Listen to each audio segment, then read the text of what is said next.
So we're here with Nancy Hannan, the Philips Relationship Director at Augusta University Health. We just talked about their alliance with Philips and the relationship that they've created, really managing all their large medical purchases. So this is the after party, a little more informal discussion about what's going on. Anyone joining live is welcome to hop on. There's 2 open seats. I saw Chuck's here. He's always happy to hop on. Same with Ann. Ann always has questions, but you guys are certainly joining hop on or ask any questions in the chat as well. And we can talk with Nancy about their really a unique relationship. I think that you did this. And maybe to kick off the after party, I'd love to hear, are you using this same model where you align with a vendor in other areas other than kind of the medical equipment side of things? Sure. In fact, the year after our alliance was signed with Philips, we signed a 14-year alliance, so it coincides with the Philips timeline with Cerner Corporation. They are who provides our electronic health record, and so we work side by side with them on many solutions, and that too is a successful alliance. I believe there might be some others that are being examined by our leadership, but those 2 are what we've executed thus far. That's really interesting about Cerner. So it sounds almost like some of what Intermountain did, although I think theirs may even be more. We might have to get your Cerner alliance rep on for another conversation. That's interesting. It's going to other areas, and that Cerner was willing to sign something like that. That's great. Right. Cerner had a history of that type of alliance. I know with Kansas City, our CMO came from that hospital, so he was familiar with that concept. And so, I'm sure I'm understanding the others that they have. So yes, they were ready to be partners as well, and it's another great fit. It's amazing how relationships, it's a small world of healthcare, and there's so many overlapping relationships, especially as you move around. If he was in Kansas City, he knew Cerner well. Exactly. Not a surprise. Interesting. Let's talk a little bit more, if there's no other questions from the audience, just about the replacement cycle and really this technology management plan. So did you do a full-scale analysis of all the equipment, and you went through all of that in detail, and then you planned that out? And do you revisit it regularly, or what's the approach to keep it updated? Because seems like that will go out of date every month, every day as equipment breaks.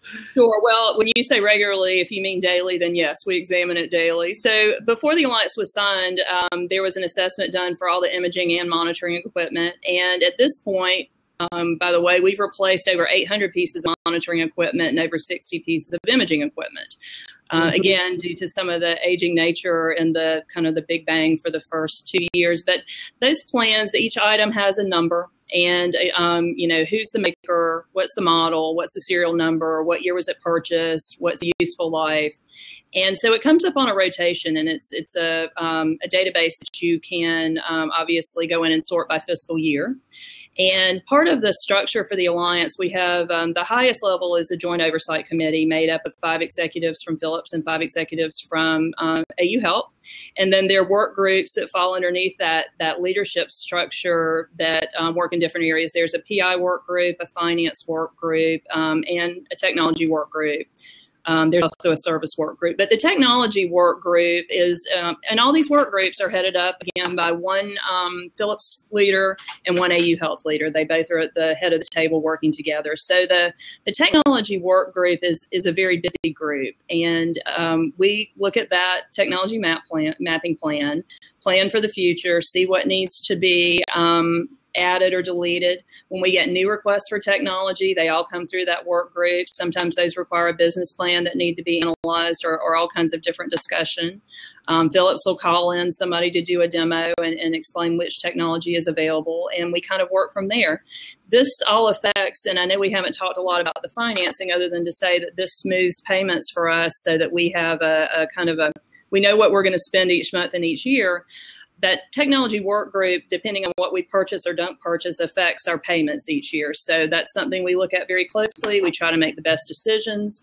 Again, maybe something was scoped as, a Dodge Dart and we need a Camry. So we make a determination on exactly what's needed. Or again, do we wait for better technology, or do we really need this piece of equipment at all? So that's sort of how that works. Yeah, it's interesting with the financials. It's nice that the relationship is flexible enough to expand and contract, because you could see a vendor just, well, for lack of a better term, trying to screw over a customer by building it in. So that's great that they offer that flexibility. So. Right. Well, and, certainly Philips, again, they're here with us. They're part of our team, and they help us make better decisions all the way around. Sure. So Ann Zeiger asked an interesting question. Does working with a vendor help with cybersecurity, specifically with keeping systems patched and anticipating network attacks? Or, that's kind of an interesting idea because you have the support people there. You have a lot of the people from Philips there that, and cybersecurity has become such a massive thing. And we've seen more and more attacks on medical devices. So that probably keeps you more up to date, theoretically, with the latest stuff because they're there and so integrated into your system. Or have you not really talked about that? Well, no, we talk about cyber a lot here in Augusta, Georgia at this point, actually. And so I would say the answer is yes.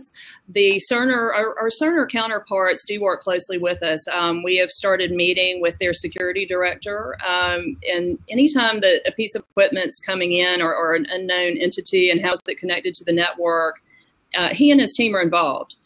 They're brought into the loop. And something interesting that question made me think about, these work groups that we have, there are members of the Cerner Alliance that sit, or that we call the Jaguar Collaborative, that's our mascot. There's members of the Jaguar Collaborative that sit at the table with us. So we say we're going to put in an ultrasound. There's somebody sitting there from Cerner that thinks, okay, well, how's that?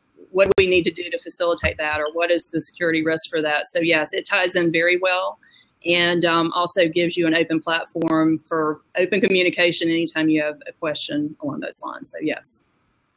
Yeah, it's interesting. A lot of the vulnerabilities with medical devices have been, I've heard incredible stories about Windows XP being the only operating system that connects to various medical devices, just because they're so old. And like you said, a lot of them are very resilient. And so they last forever. And Windows XP is no longer supported, which is a HIPAA violation, which is, it seems like it just layers on when it comes to security. And by having a plan, okay, that probably will be part of your plan in the future as you look at it and you say, okay, well, this isn't HIPAA compliant. We better add that to the replacement cycle. So sure. Great.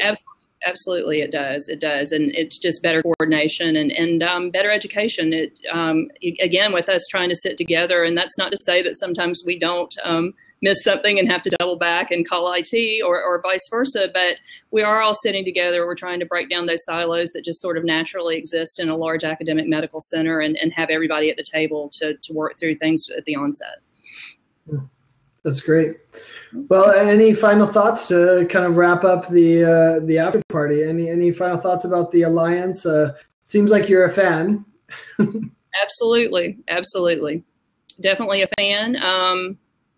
No, I can't really think of anything other than I appreciate you giving us the opportunity to talk about this, and I'm happy to answer any questions too offline that somebody wants to ask quietly or et cetera. So definitely. Definitely, and we can connect them with it as well. Obviously, you'll see the recorded version here on Blab. I'll also post it to the Healthcare Scene YouTube channel and across the network of Healthcare Scene blogs. So you can check that out at healthcarescene.com.